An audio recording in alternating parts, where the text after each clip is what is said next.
Good morning. It's Tuesday, June 20th, 6 a.m. Central Time. I'm Philip Streible, Chief Market Strategist at Blue Line Futures, giving you a metals minute here. So looking at the precious metals overnight, we're a bit weaker here. We got gold down $8, trading at 1963. You got silver down 25 cents. We're at 23.87. You got copper down 2 at 3.87 and platinum down 17 at 9.70. So we are coming off of some holiday volume here. So the market, you got to give it the first hour of trading here. A lot of the momentum traders, they wake up, they see that the market is weaker overnight or it opened up a bit weaker. They tend to press that, or they panic and they liquidate out of positions. That adds fuel to the fire. It sells off a bit more. So you got to give it past the open, the 7:30, the 8:30 open, see how things play out just a bit here to get a true direction on the market. Now, overnight headlines here: China cut its benchmark lending rate for the first time in 10 months. But Chinese equities, they fell as investors were really looking for a bit more.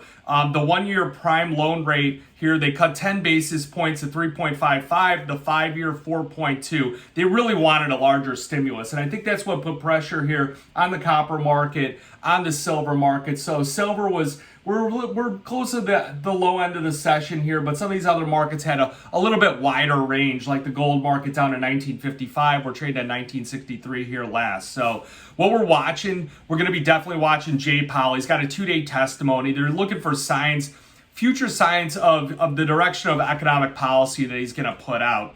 And then, some other interesting things that I was really looking at here, besides on platinum, I'll draw, there's a big trend line here. If it's going to hold that trend line, that's kind of a critical support level. The chart pattern on silver looks susceptible to a correction. The way it's curving out, it could break down a bit lower. So we're keeping an eye on those couple things. But other interesting things here, Bank of America put out a report over like the last 52 years on the best months of owning gold. And they said that owning gold, really, December and January, you got really good returns, but December, January, and February, it returns on average 4.12%.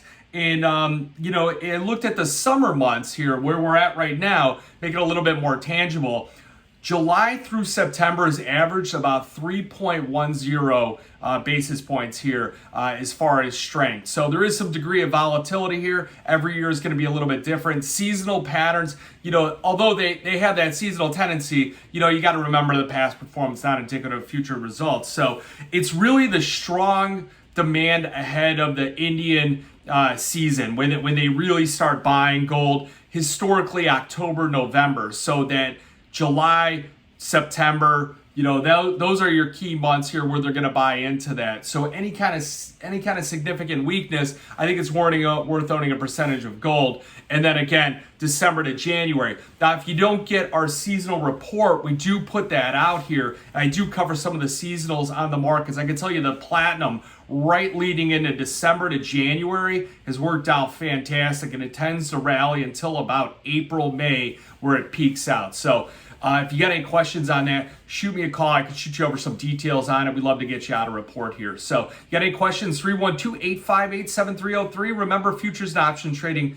involves risk of loss, may not be suitable to all investors. Good luck, good trading.